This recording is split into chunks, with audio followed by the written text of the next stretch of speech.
Okie doke. Any questions on the homework or material or the weather? Spent a lot of time looking at weather.com this morning. I will tell you a couple of things. It'll be raining until about 2 p.m. and then it'll be windy. A few things you learn when you come to class. All right. No questions. Okay. We were talking about, we started to talk about reliable transfer protocols.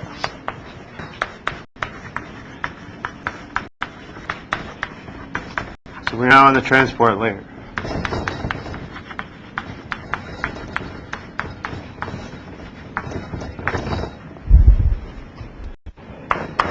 And the way we're going to look at this is you have a device A, a device B.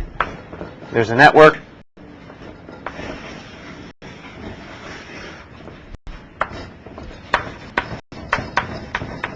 Okay, device A wants to communicate with device B. So like I said, we're in the transport layer. A picture I haven't drawn. So we have application, transport, network, data link, physical.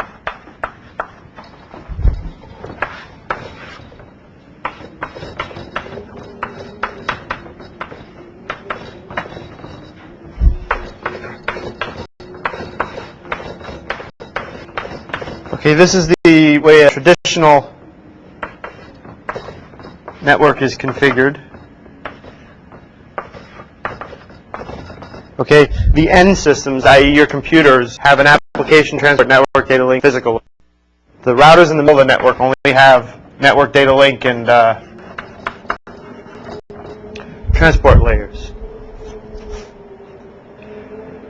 Okay, so when you want to send a packet A to B, what do? So you're running some application in the application layer. Okay, that wants to send a packet to, or that wants to send a stream to B. Let's say the stream being a big file, it's a sequence of packets. Okay, so the application layer on this machine is going to pass this series of packets. Okay, so it's got a bunch of packets. It's going to pass them down to the transport layer, or it's going to pass. Sorry, it's going to pass this big file. Say, deliver this to B. Okay, that information is then encoded by the transport layer. Puts a little header with, somehow encodes the fact that this information is being sent to B. So, for instance, the packet is a stream of bytes that has a header, just the first set of bytes, which is going to inform the network where to send the packet. Okay, so the transport layer puts these B's in there and sends each one of these down to the network layer. Okay, the network layer looks up where it's supposed to send this packet next. Okay, suppose it figures it's supposed to send it to this router. Okay, that router would be touching it in the sense they're directly connected. Okay, so it knows this router's data link address, so it passes the packet down to the data link layer, saying it to send it over there. Data link layer passes the packet down to the physical layer, which actually sends the bits to the next hop. This next hop gets that information, sort of passes everything back up to the network layer, who then figures out where to send it to the next hop, passes it all back down. So the process goes something like this. And then finally it all reaches the destination, and the application layer can retrieve the whole file. What's a good example in real life? A good B's. Oh, that's the destination. It's telling it this is where the packet is supposed to be sent. So think of it this way. If you want to think of a real-world equivalent, let's see. Okay. Okay, here's yeah.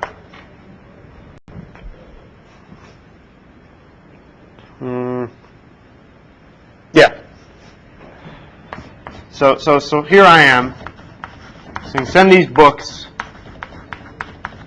to Professor John Louis, a guy I know in Hong Kong.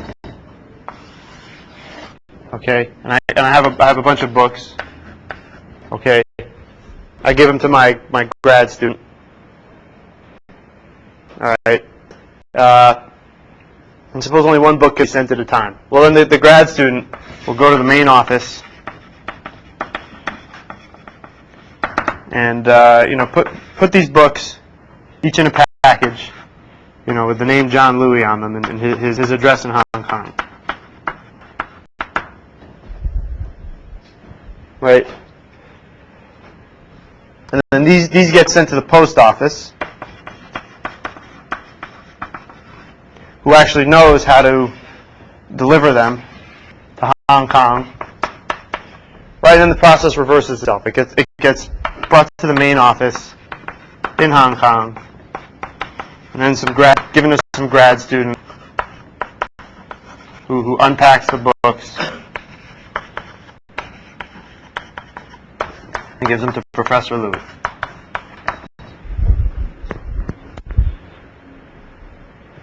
But that's sort of what's going on here.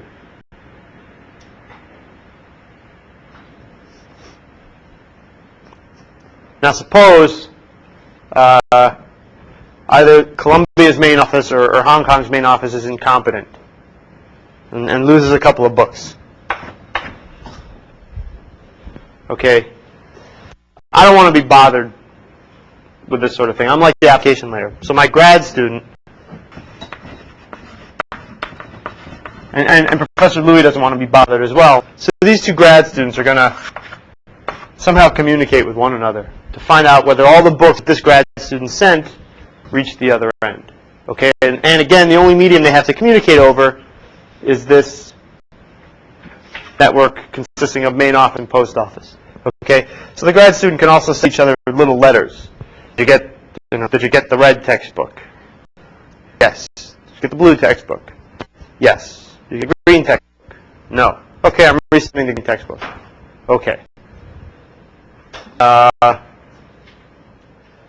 And the point is that the messages that the grad students are sending to one another might get lost as well, right?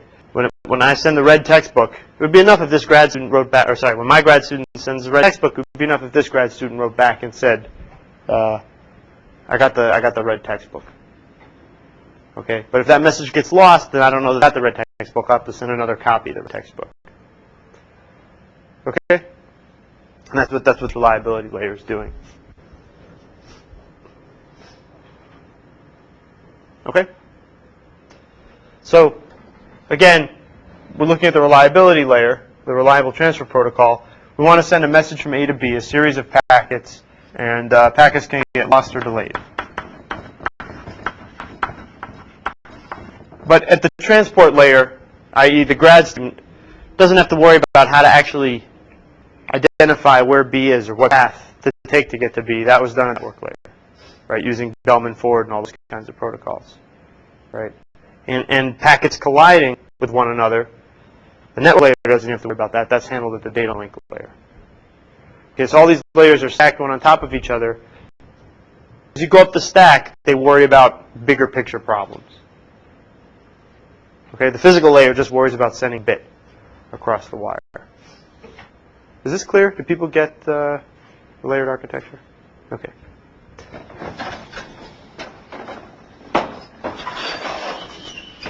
Okay, so suppose I have a bunch of packets.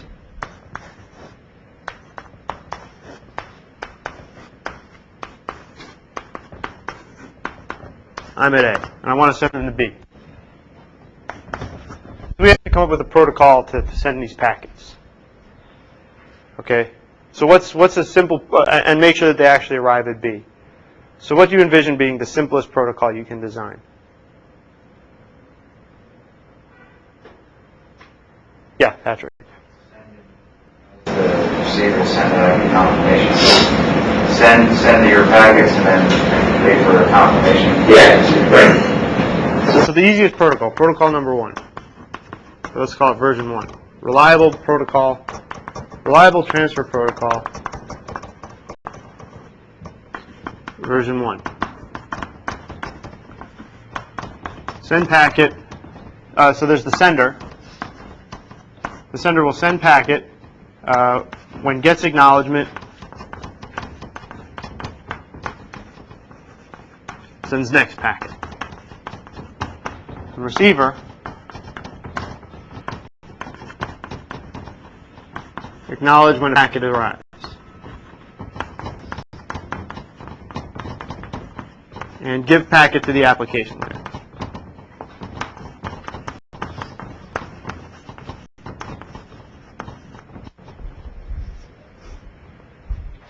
Okay, so let me say one other thing. We're gonna have this sender A that has an application layer. This application layer is going to dump a bunch of packets to our transport layer. Okay, the transport layer is going to communicate with the transport layer on the other end, and this transport layer is going to pass packet back up to B. Sorry, the application layer at B.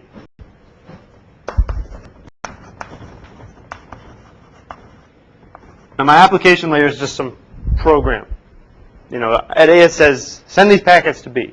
At B it says get these packets from A. Okay, so if I'm sending packets 1, 2, 4, 5, B wants to receive the packets 1, 2, 3, 5 in order, one copy of each, no gaps. Okay, so it's important that the transport layer makes sure that the packets that it sends to the application layer come in order without gaps. So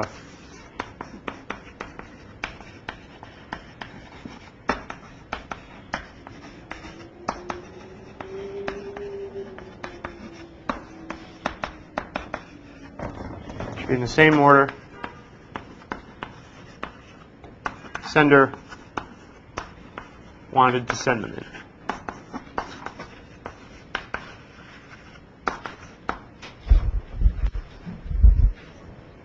Okay? So Patrick suggested the simplest protocol that may or may not do this. All right, I send packet 1, gets to B, B sends an acknowledgement, and passes that packet up to the application layer. I get the acknowledgement, I send the next packet. Right? B gets that packet, passes up to the application layer. So when there's no loss or delay in the system, everything is fine.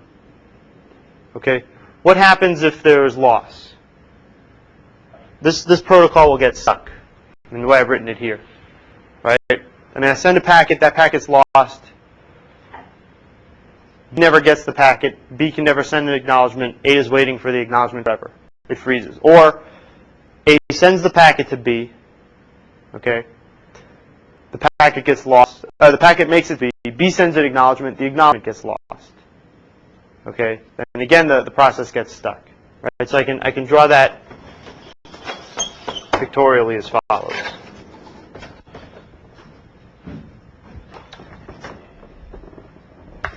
Here's A. This is time. Here's B. Okay. A sends a packet.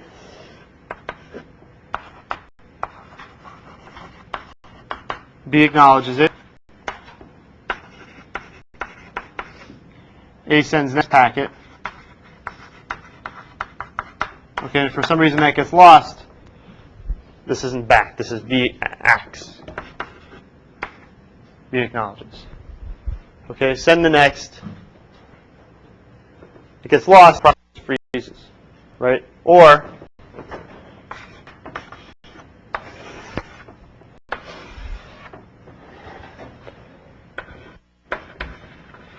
A sends, B acknowledges,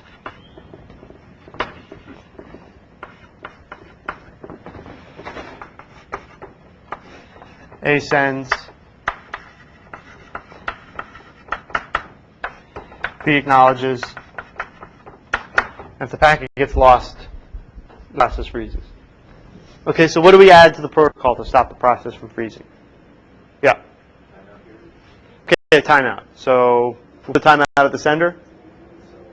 If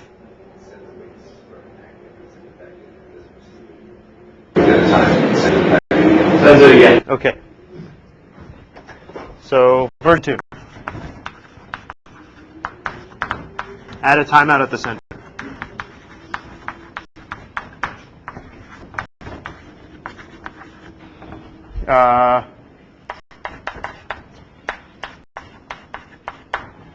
if no ACK received in time period T,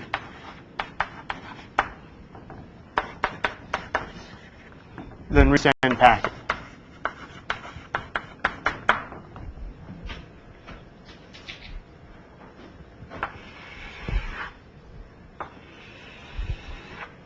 Right, so in our first example, this will solve the problem. A sends the packet, B acknowledges it. A sends the packet, it's lost. There's no acknowledgement. It waits, there's some time period T over which it waits. It doesn't get the acknowledgement, sends the packet again. Okay, B acknowledges it, right? So B also here. B passes up to the application layer.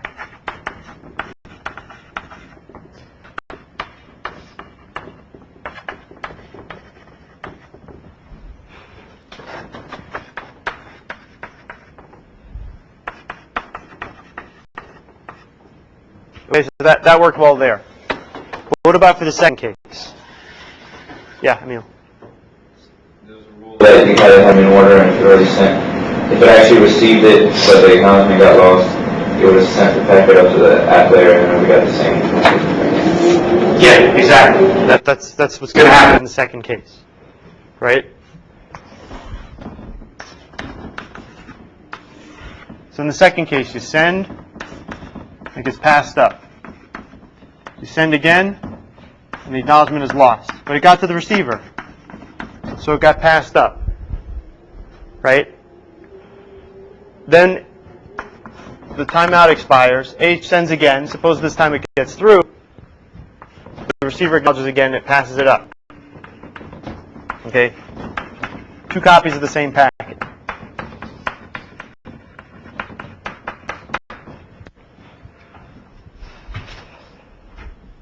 It's no good. Right? So what can you do to remedy this? Yeah, Patrick. Could you put in header or Yeah, sequence numbers. What are called sequence numbers.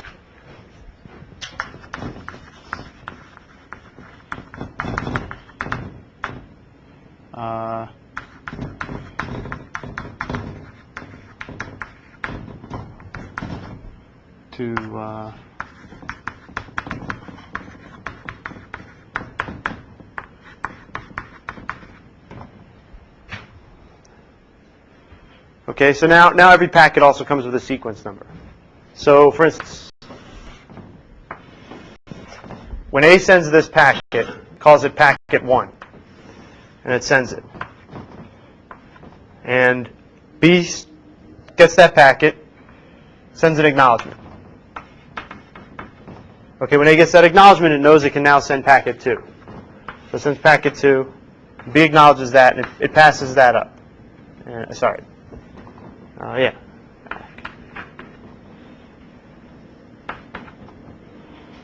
Right, and if the acknowledgement gets lost,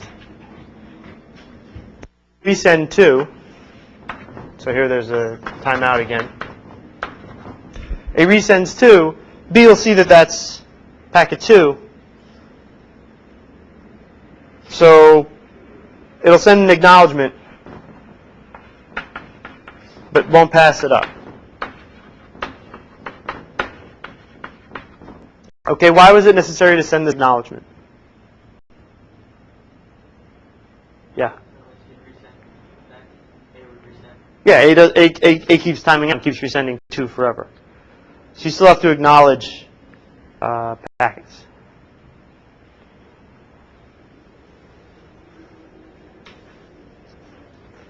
Let's see. Okay.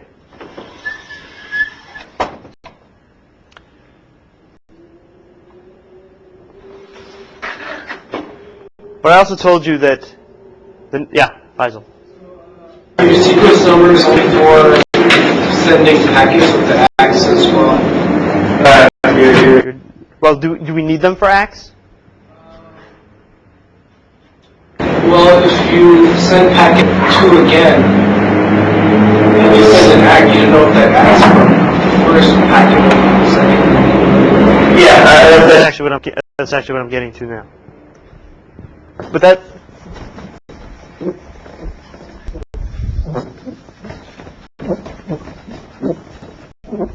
So remember we said packets could get lost, but suppose packets could also get delayed.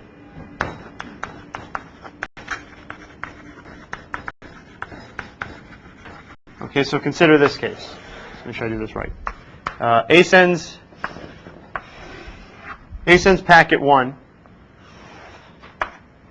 B gets it. B sends an acknowledgement, but is not putting a sequence number in its acknowledgement. So, for whatever reason, the acknowledgement gets delayed. It takes a really long time to reach A. Okay? In the meantime, a timeout occurs. A sends packet 1 again. Am I doing this right?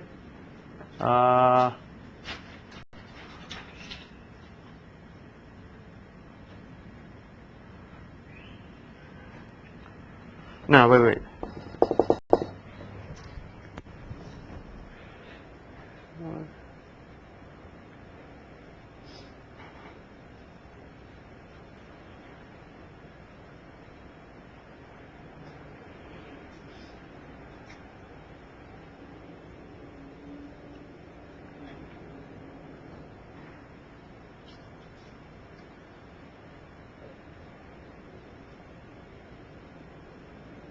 Yeah, okay. Now I'm doing this right. Okay. So the timeout occurs and A sends 1 again. Right? And this gets to the receiver, so it sends an acknowledgement again. Okay? Time goes on, and now A gets this first acknowledgement.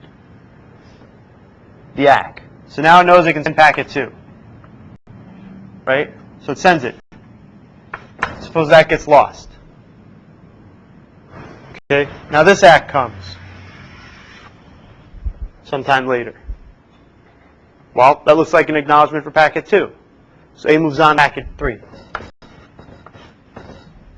Right? And so packet 2 never arrived and A has already passed by it. Okay? People see the problem? I mean, the problem happened because the ACK was not lost, it was just delayed. And A jumped the gun, thinking there was a timeout, and sent it again. Okay, and the acknowledgements don't specify what packet's being acknowledged. So there's 2 ACKs for packet 1 floating in the system. The first one comes back. A now realizes packet 1's, it thinks that this packet 1's been received. Figured this one was lost long ago. So it responds to that acknowledgement by sending out a copy of packet 2. That packet, unfortunately, gets lost.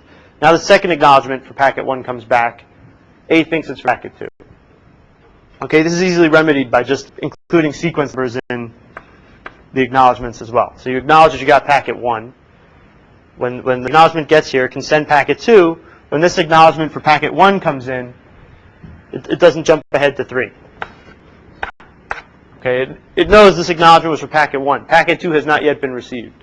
So after a timeout period, it can send the packet again. Okay?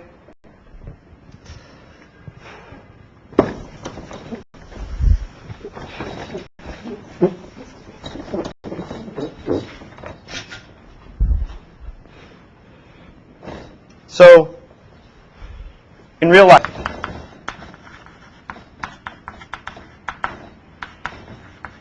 there are a finite number of available sequence numbers.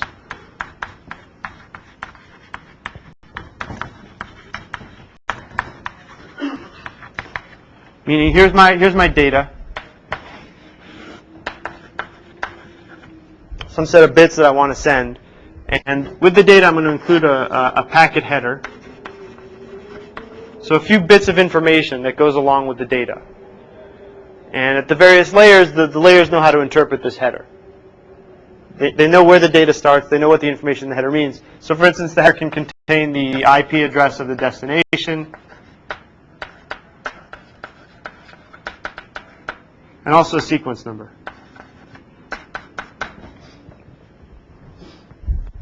Okay? But there's a finite number of bits.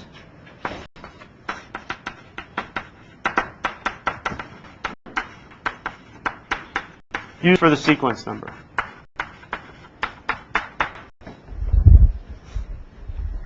Okay? So it begs the question. So basically what you're going to do is you're going to have a bunch of sequence numbers as you're sending the packets. 1, 2, 3, 4, 5. You know, you're going to get to 2 to the k, where there are k bits.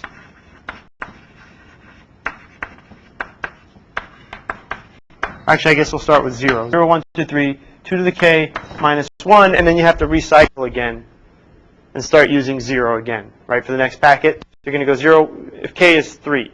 0, 1, 2, 3, 4, 5, 6, 7. 0, 1, 2, 3, 4, 5, 6, 7. Right? People get what I'm saying? I mean, you're going to have a finite set of sequence numbers. You may have fewer sequence numbers than the amount of data you want to send. So the question is, how few sequence numbers do you need?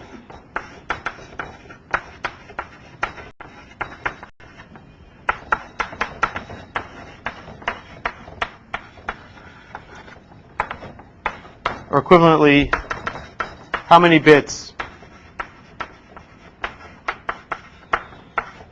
for sequence number needed for correct protocol?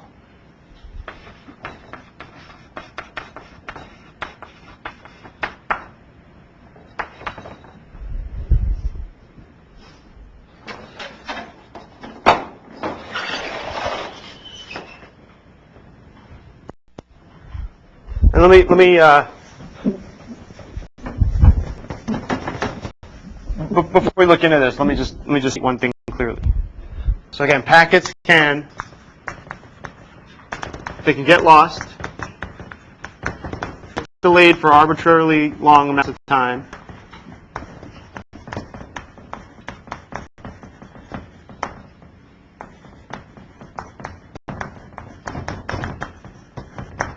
But cannot be reordered.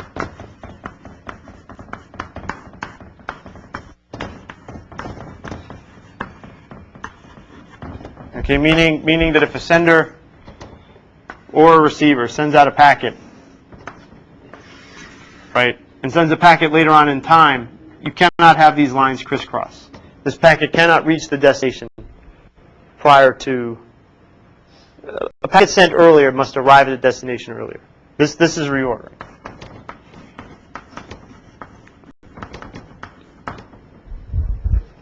Yeah.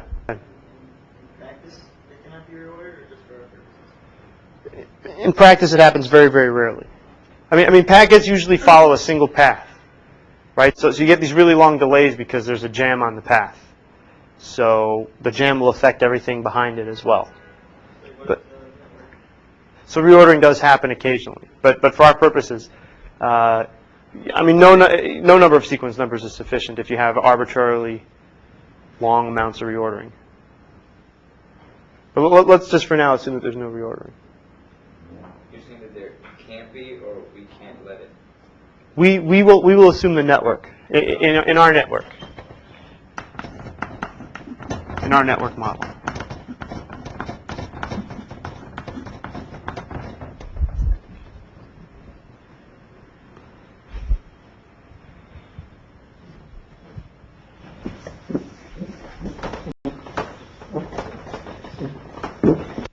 So we've got this protocol. I guess I never wrote it down.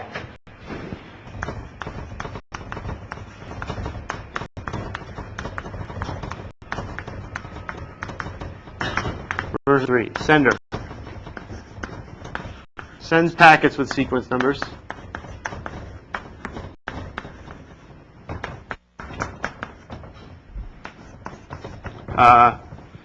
And times out.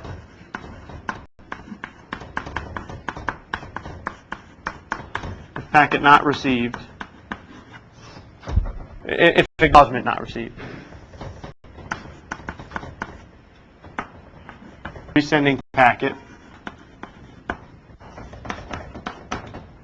Okay, and receiver ACKs every packet received with the corresponding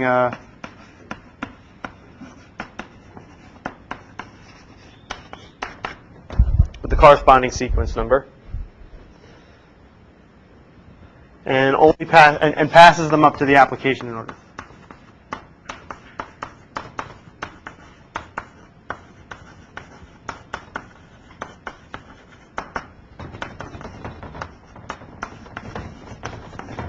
Okay, so how many bits do you think you need for the sequence number?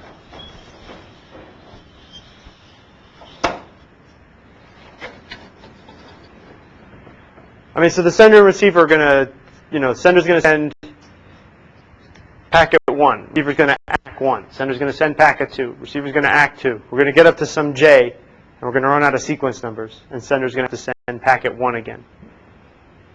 The receiver's going to ACK 1. So you want to make sure that the ACK 1s and the packet 1s don't confuse the sender and receiver. We saw that if we have no sequence numbers, right? So if you always use sequence number 1, for instance, confusion can arise. So we need at least 2 sequence numbers. Do we need more than 2? Okay, the answer turns out to be no. 2 sequence numbers is sufficient. So just using a single bit with a 0 or 1. If all you have is delays and reordering in your network, sorry, delays and losses, but no reordering, then 2 sequence numbers is sufficient. Yep.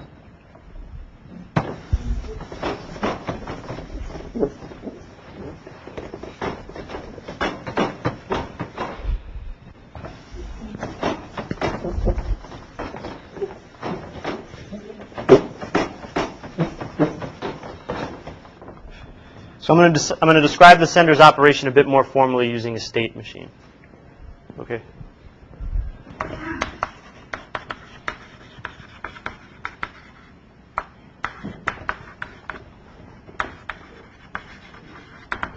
Okay, the sender is going to have 2 states, 0 and 1, and the sender is in state I.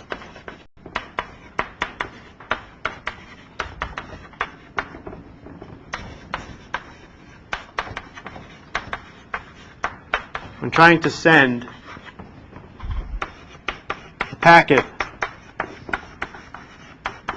with sequence number I. Okay, so what does the sender state machine look like? Like I said, it has 2 states, 0 and 1. So when the sender's in state 0 when it's trying to send packet 0. Okay, so if there's a timeout, what is it going to do? It's going to resend the packet with sequence number 0. Right?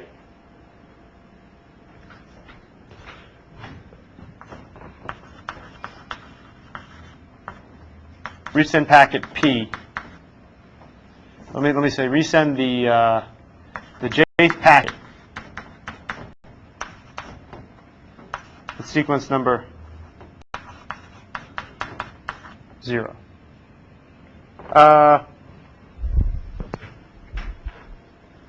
Let me define some notation to make this easier to write. Let me do S sub I of j is going to mean send jth packet with sequence number 0. Okay, A sub I of j when we get to the receiver. Or let's just do the sender first. Ri of j. Receive an ACK. Forget the j. Receive an ACK with sequence number I. And this should not have been 0. This should not I.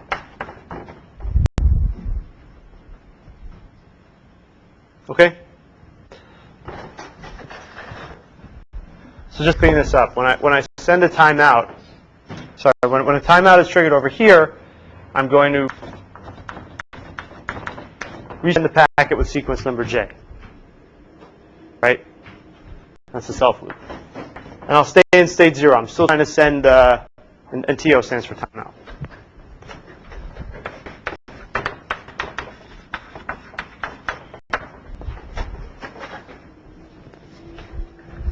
Okay, I'm resending packet J with sequence number I. And I is 0 here. Sorry. Okay? Everybody following so far? Similarly, when I'm in this state, if I get a timeout, I'm going to send packet J with sequence number 1. Okay? If I get an acknowledgement when I'm in this state for sequence number 0, and that's going to take me to this state. So if I get an acknowledgement for sequence number 0, then I know this packet that I was trying to send was received. Okay? So now I'm going to increment J, and I'm going to send packet J with sequence number 1. Okay? And similarly over here, if I get an acknowledgement for sequence number 1, I'm going to increment J and send packet J with sequence number 0. Okay? So is everybody understand the process? I have a set of packets I want to send. So I start with my first packet. I give it sequence number 0, and I send it. Okay? And so actually, there's also an initial condition, which is send 0 of 0. Okay? Or send the first packet with sequence number 0. Okay, I send that packet, and I wait for an acknowledgement. If no acknowledgement comes, a timeout happens, and I resend the packet with sequence number 0. If an acknowledgement for packet with sequence number 0 comes in, then I increment J, and I send the J packet with the new value of J, so J is now equal to 1, with sequence number 1. Right? I'm sorry, I started with 1. So J is now 2. So now I'm sending the second packet with sequence number 1. Okay, and I move to this state. And now if I have timeout, I'll resend that packet with sequence number 1. If I get an acknowledgement, I again increment J, and I send the third packet with sequence number 0. Do people, who gets this finite state machine? Who doesn't get it? Okay.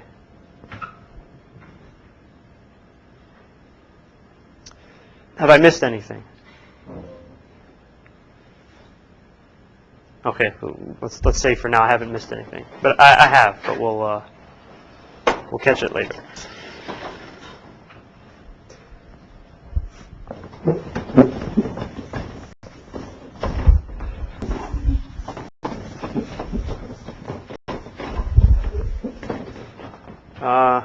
Let me draw the receiver on the same board. So that was the sender. Yeah, sure.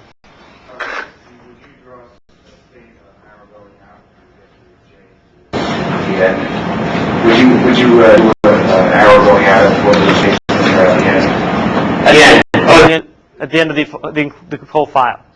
Let's just assume there is no end. Let's assume it runs forever. But yeah, I mean, when the protocol ends, you just stop it. You just turn off the state machine.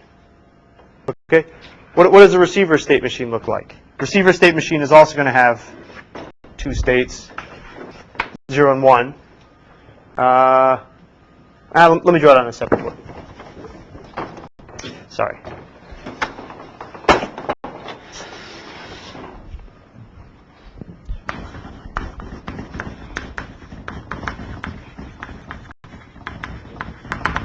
Okay, we're going to use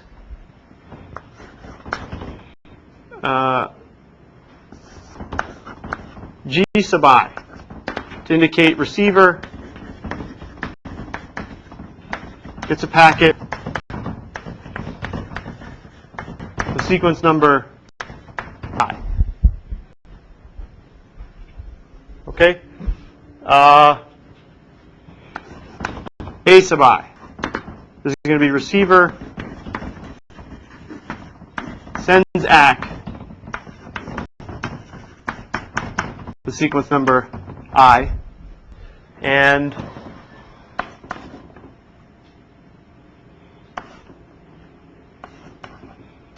PJ. It's going to be packet to app layer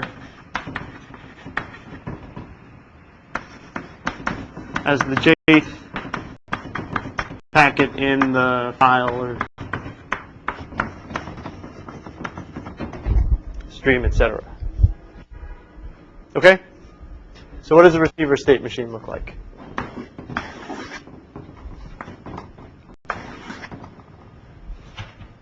Okay. When receiver is in state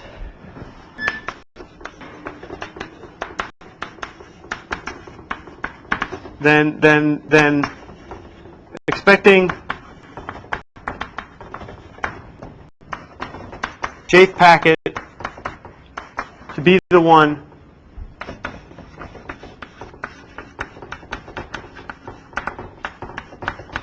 arriving with sequence number I. Okay, so when I'm in state 0, what I just said is if I get a packet with sequence number I, okay, so if I get a packet with sequence number 0, when I'm in this state, so if I get a packet with sequence number 0, then what I'm going to do is send an acknowledgement for it, and I'm going to pass up as my J packet. And transition to the 1 state. And then and J++. Okay, and I'll do the same thing here except 1 0 switch.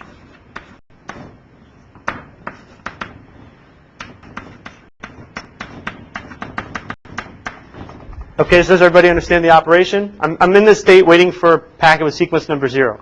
I get a packet with sequence number 0. I pass that up to the application as packet number J, increment J. Go to this state. Now I'm waiting for a packet with sequence number 1. I get the packet with sequence number 1. I acknowledge it, pass it up to the application, keep going. Right? Everybody follows? So is anything missing from these state machines? Yeah, Sastry. Yeah, what happens if I'm in state 0 and I get a packet with sequence number 1? I haven't said to do anything. I'll just ignore it since I haven't drawn anything, I guess, right? So when can that happen? Well, the sender sends a packet with sequence number 1. Maybe that packet gets lost in transition, and the sender has to send the packet again. So it sends it again. Sorry, that's not right. The sender sends the packet with sequence number 1. It gets to the so let's say the receiver's in state 1. It gets to the receiver acknowledges it, moves to state 0. Now the acknowledgement gets lost. Okay, so the receiver's in state 0, the sender's still in state 1 trying to send a packet with sequence number 1. The acknowledgement got lost, so it's going to time out and try and resend the packet with sequence number 1. That's going to get to the receiver just ignores it. Another timeout, sends it again. The receiver ignores that again. So we're stuck. Right, so to break free from being stuck, if the receiver is in state 0 and it gets a packet with sequence number 1, it has to acknowledge that packet. Right? The sender's waiting for an acknowledgement with 1. But it doesn't pass anything up to the application layer. Right? It's waiting for a packet with sequence number 0. This cannot be the next packet that it's expecting. So we'll just acknowledge it and move on. And same thing over here.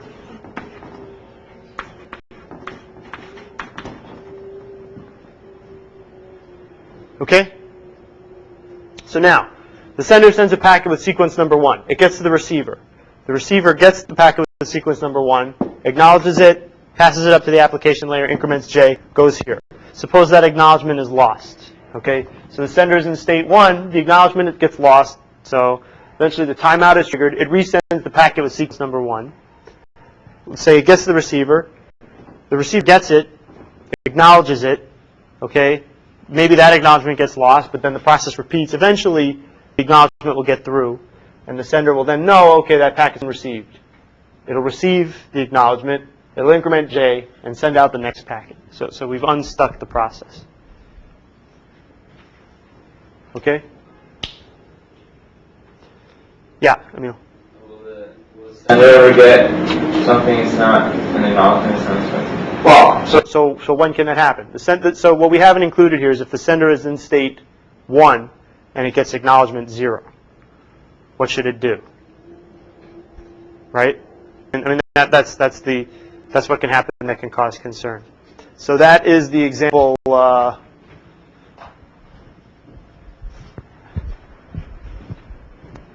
would be this example, right? And if we use ones and zeros instead of 1, 2, 3, send packet with sequence number 1. The receiver acknowledges it. A timeout occurs. Sends packet with sequence number 1 again. The receiver sends the acknowledgement 1. It finally gets to the sender. That's what it was expecting. Right? So it moves to the next state, and now it gets a sequence number that it wasn't expecting. Right? When that happens, the sender can just ignore that sequence number. It was a redundant sequence number. It'll always be for a packet that's already been received by the receiver that's already been acknowledged. So yeah. So when that happens, that's the one event we forgot to draw here. So if when I'm in state 0, I'm waiting for an acknowledgement for this packet 0 that I've sent. Okay? If I receive an acknowledgement for sequence number 1, I just ignore it. I do nothing.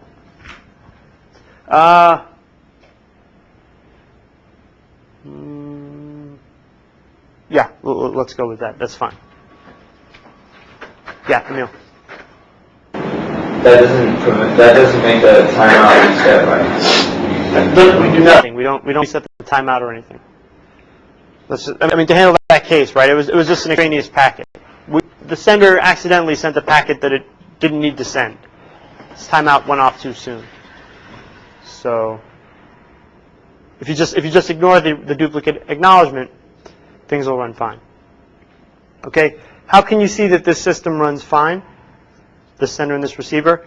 Let's combine the two state machines together and see what we get.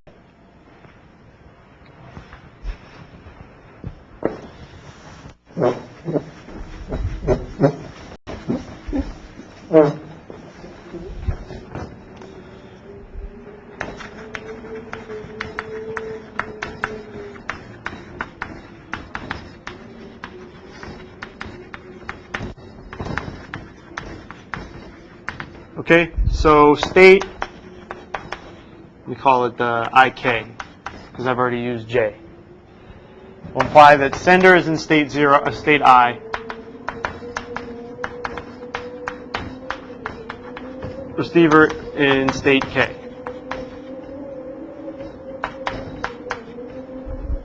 Okay, so I'm going to have 4 states. Let me just make sure I draw this right. 0, 0, yeah.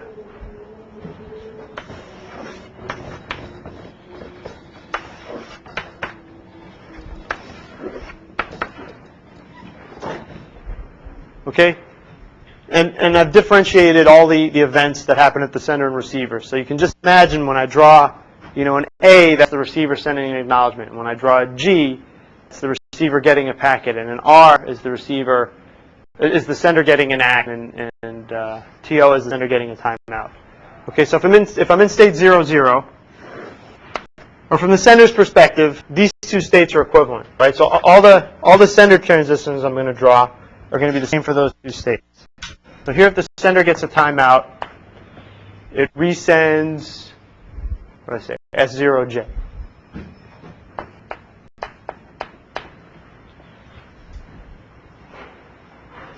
And same thing over here.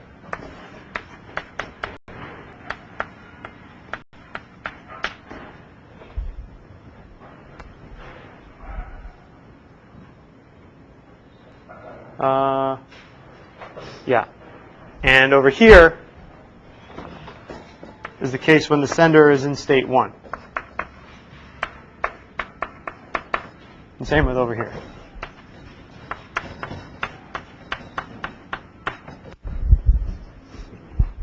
Okay? If the sender receives a packet with sequence number 0, while it's in either of these two states, okay, it is going to go to state 1. Right? So if the sender receives a packet with sequence number 0, then Oh, I used J twice, though, didn't I?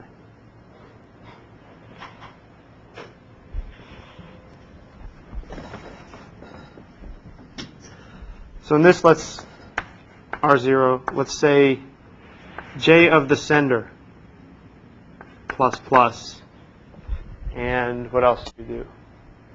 We S1J. Sorry, all these, let me change all these SJ, these J's to J sub S, because I'm just going to distinguish the sender's J and the receiver's J.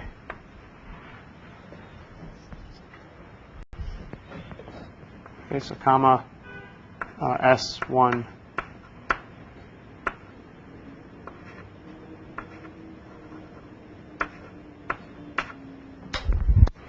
J sub S. Okay, and same thing over here.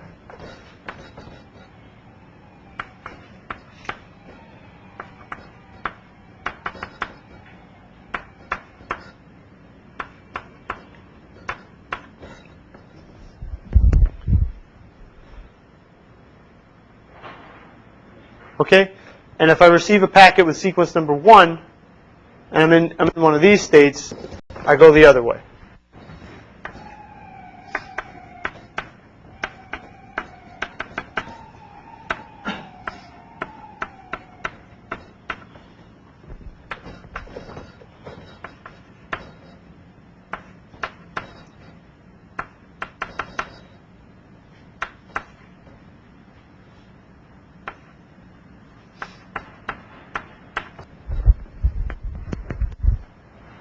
Okay? So people should notice that from the sender's perspective, these two states are the same and these two states are the same, right? The only difference between this state and this state is here the receiver is in state 0, and here the receiver is in state 1.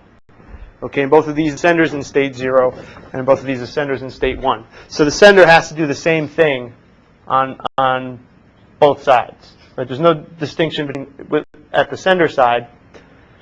And when the sender does something and takes a transition, sender moves from 1 to 0. It doesn't affect the receiver state. Right? So there's no movement from here to here at the sender side. Okay, now let's draw the receiver transitions in. We also left out if the sender gets an acknowledgement with the wrong sequence number, it does nothing. So the sender just self-loops here if it gets R1. Same thing here. And down here if it gets R0.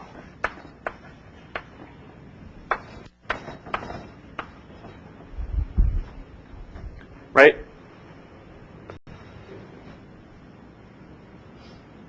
Okay, now let's do the receiver. The receiver's transitions go from left to right.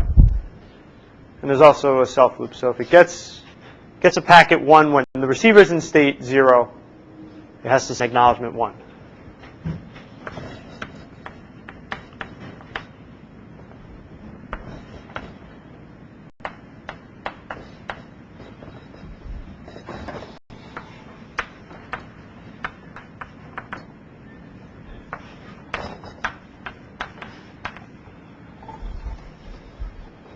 Okay, and the last thing I have to draw the transitions going back and forth.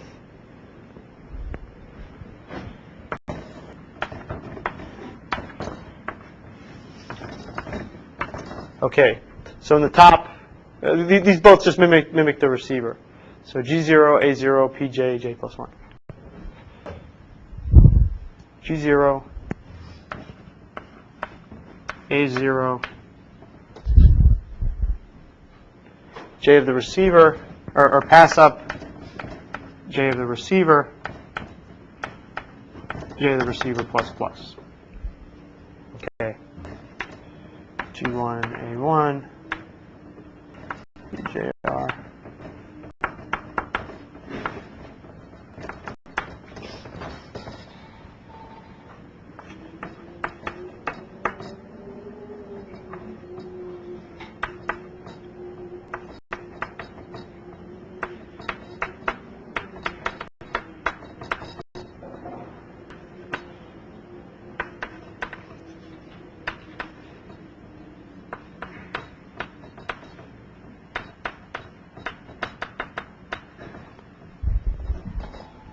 J sub R.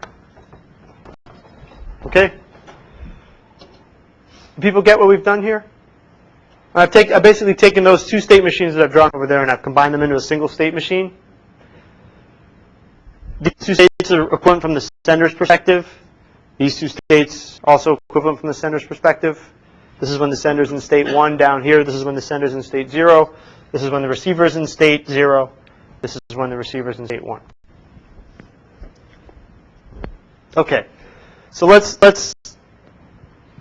going to start here with JR equals JS equals 0. Okay?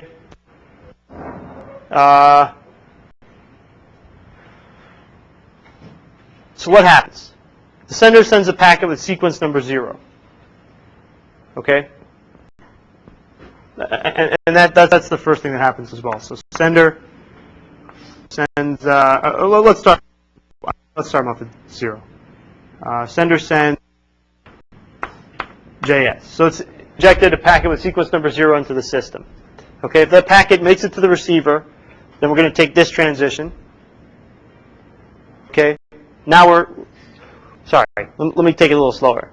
Sender sends a packet with sequence number 0. So the sender and the receiver are initially in this state. This means that the sender is trying to send a packet with sequence number 0, and the receiver is waiting for a packet with sequence number 0. Okay? And we're basically going to stay here until the receiver gets that packet with sequence number 0, right? Because the sender is going to keep resending the packet with sequence number 0, and there's nothing with sequence number 1 in the system. Right? So you can't get any of these acknowledgement 1s or anything. We're just going to stay here, and the sender is going to keep sending that packet. At some point, the receiver is going to get it. Right? When the receiver gets that packet, we take this transition over here. Okay. Now, the receiver has gotten a packet with sequence number 1.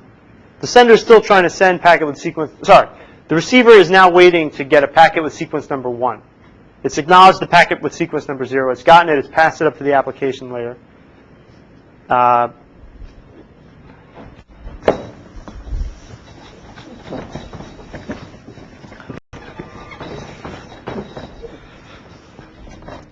Let me do this even a little bit slower.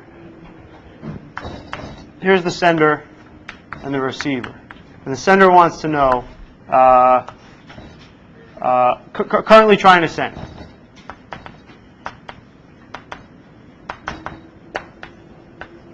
And currently receiving. Currently waiting to receive.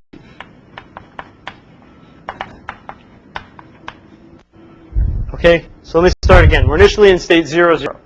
Okay, the sender is currently trying to send packet 0. The receiver is currently waiting to receive packet 0. J sub R, so these are the values of J sub S and J sub R that I'm talking about. And let's also keep track of the sequence number.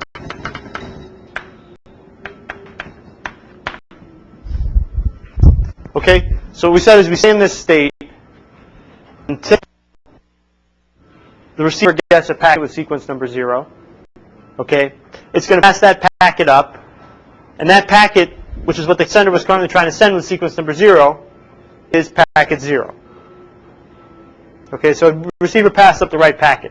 And we go to this state, and now the receiver is waiting to receive packet 1. I mean, it got this one. So it's waiting to receive this packet with sequence number 1. Okay, we're in this state. So suppose the receiver's acknowledgement never makes it to the sender. If the receiver's acknowledgement doesn't make it to the sender, well, then the sender is going to time out and try to send packet 0 again. Okay? If that happens, if the receiver now gets a packet with, did I draw this wrong? R1. Oh, yeah.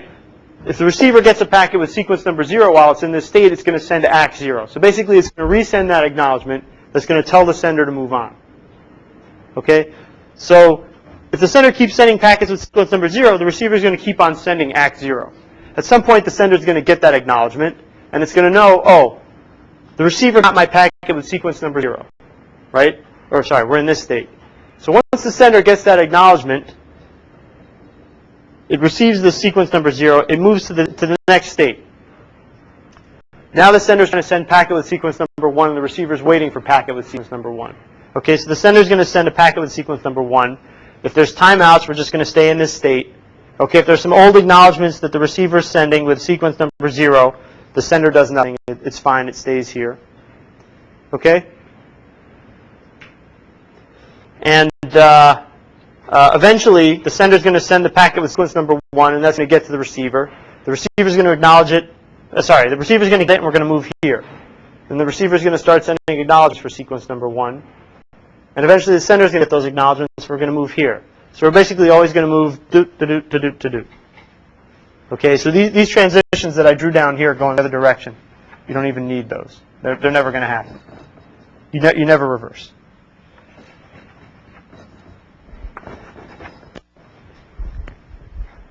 Okay, but we're always going to move in this direction. Sender's trying to send a packet with sequence number 0. Receiver's waiting to receive packet with sequence number 0. Receiver eventually receives the packet with sequence number 0. Now the receiver's waiting to receive a packet with sequence number 1. But the sender's still wanting to send a packet with sequence number 0. Once the sender gets the acknowledgement, the receiver can now send for sequence number 1. That's for sequence number 0. Now we move this state, and the sender can try to send packet with sequence number 1. Okay, the next packet.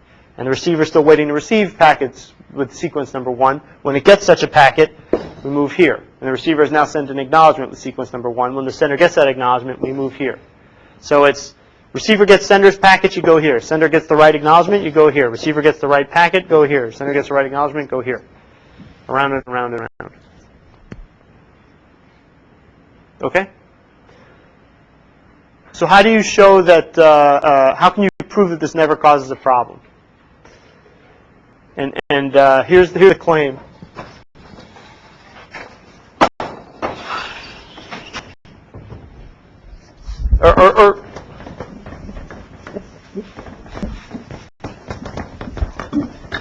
Let me take it this way. There's some concern that we really didn't address formally. Suppose receiver is waiting for packet J with sequence number I. Okay? How do we know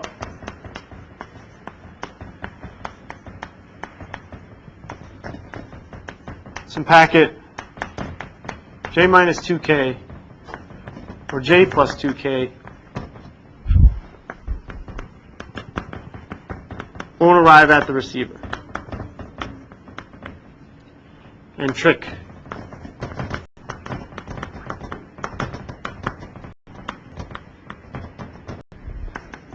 the receiver into thinking it got packet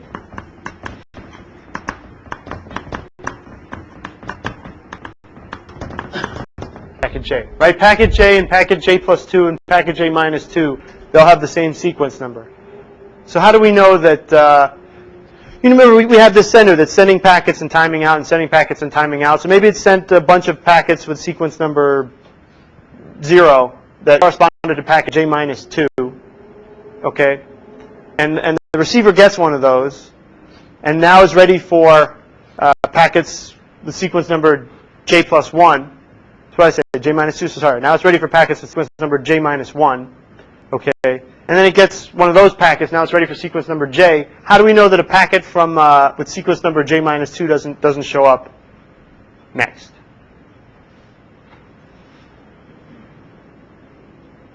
Yeah, so there's no reordering. Yeah, this is where we take advantage of the reordering. Right, so suppose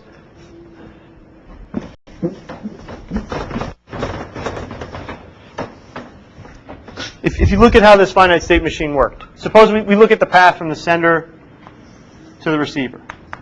Okay, and we have a bunch of packets sort of in transit. Okay, and let's say we have a bunch of packets with sequence number 1, and then some with sequence number 0, and then sequence number 1, and then sequence number 0. Okay.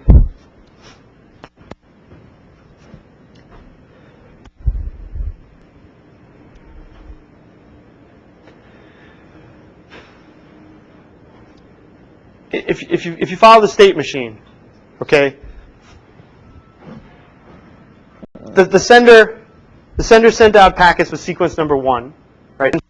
Sequence number 0, then packets with sequence number 1, then packets with sequence number 0, okay?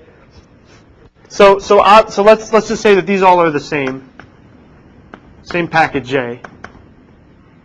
And these are all the same J plus 1. And these are all the same J plus 2. And this is J plus 3. Okay?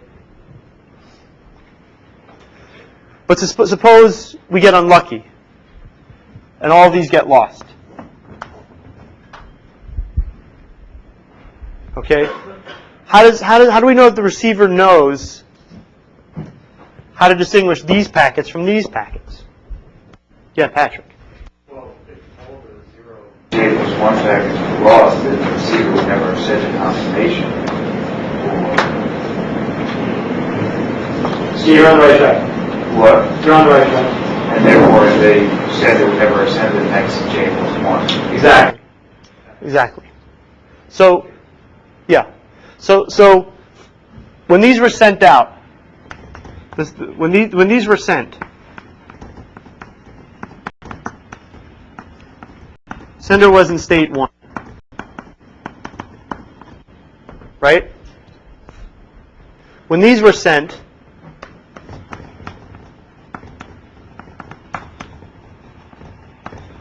sender was in state 0. Right? And when these were sent, the sender was again in state 1.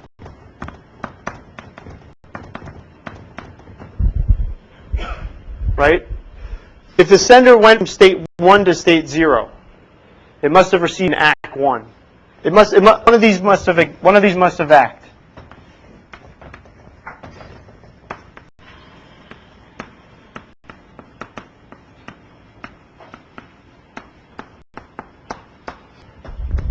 Okay?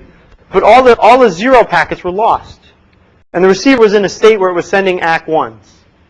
Okay? A receiver sends ACK 1s either when it's waiting for packets with sequence number 1, it'll send one ACK 1, but then it'll move to a state where it's waiting for packets with sequence number 0. So the receiver sent, if it sent more than one ACK 1, it sent a bunch of these waiting for packets with sequence number 0. If all of these got lost, the receiver was stuck waiting for the packet with sequence number 0, right?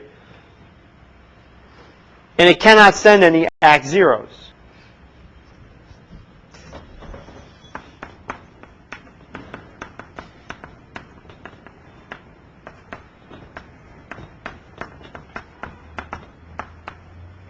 If it doesn't send any ACK 0s, then the sender can't move back to state 1.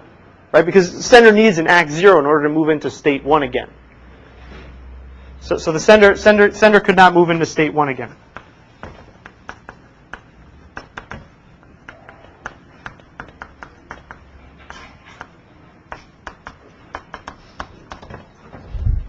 Right? And if it can't move back to state 1, it could not have sent these packets. So if all of these get lost, it's impossible for the sender to send these packets. Right? So it's impossible for the receiver to get confused. If the receiver sees a bunch of 1s in a row, packets with sequence number 1 all in a row, they'll have to correspond to the same packet J.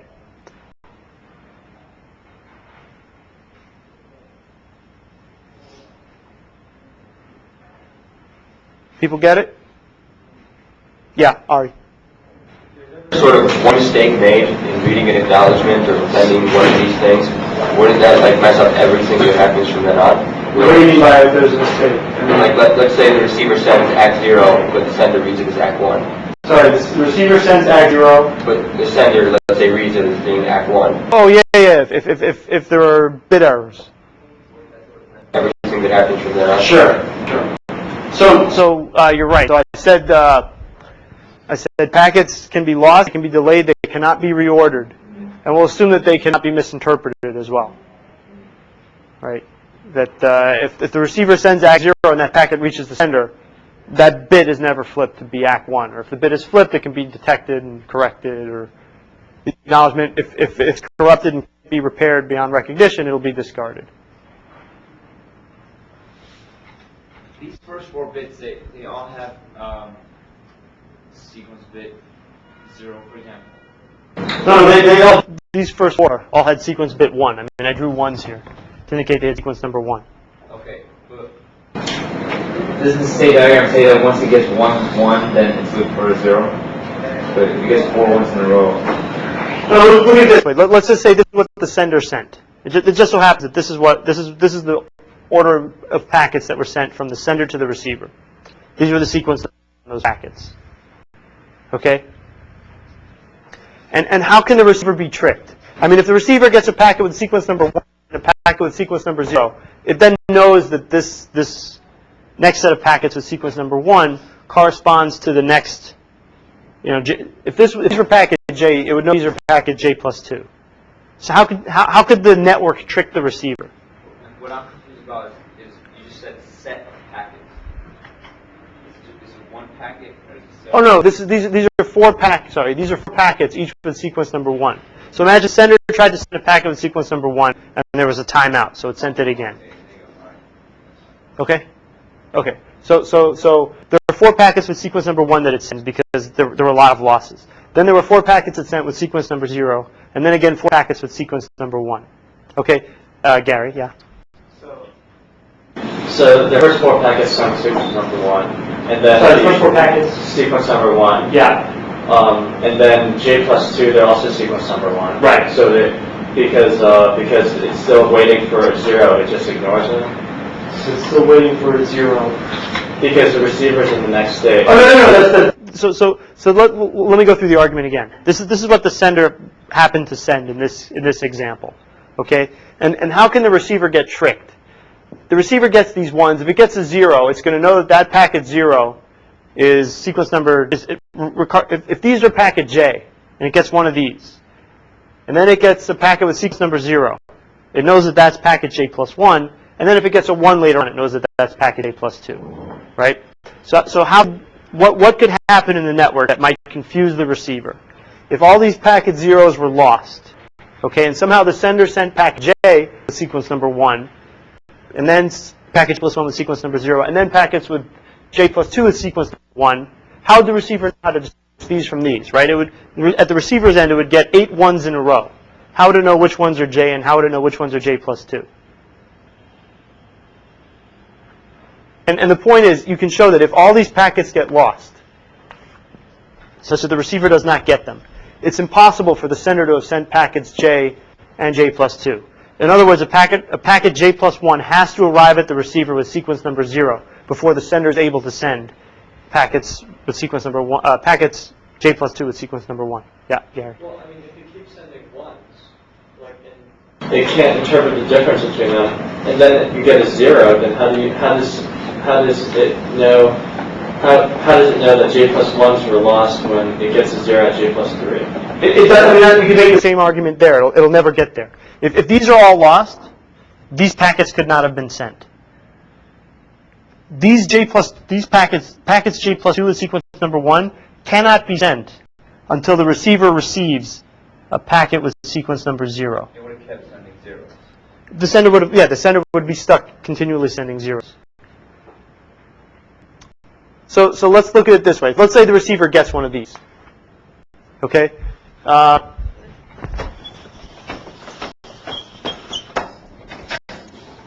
receiver gets one of those. So we're initially in state 1-1. The sender's trying to send packets with sequence number 1, and the receiver's waiting for packets with sequence number 1. The receiver gets one of them. So we go over here. Right? Now the receiver's waiting for packets with sequence number 0, and the sender is still trying to send packets with sequence number 1. So before we can go here, before the sender can start sending packets with sequence number 0, the receiver's acknowledgement has to reach the sender. Okay? So the acknowledgement has to reach the sender. So when the acknowledgement reaches the sender, we're over here. Okay, now the sender is going to start sending packets with sequence number 0. And the question is, can we get back over here without the receiver receiving a packet with sequence number 0? The answer is no. In order to get from here to here, such that the sender can start sending packets with sequence 1 again, you have to have the receiver receive the packet with sequence number 0. And in fact, you also need the sender to receive the ACK with sequence number 0. I mean, you can make the same. You can look at the same problem at the sender side. What if the sender gets, what if there's a sequence of acknowledgments 1 1 1 1 1 and then 0 0 0 0 and then 1 1 1 and 1 again, and the zeros are all lost. It's the exact same argument at the sender side. Basically, it's like you can't allow for the system to skip a state. Exactly. The system has to move along these states, and you can never have packet J and packet J plus 2 floating in the system at the same time. When you're in this state, you're sending packet J. You can't send packet J plus 2 until you make the loop around. And in order to make the loop around, a packet with sequence number 1 has to be sent and acknowledged successfully. And that's the short version of the argument. And that's all we'll do today. We're already over time.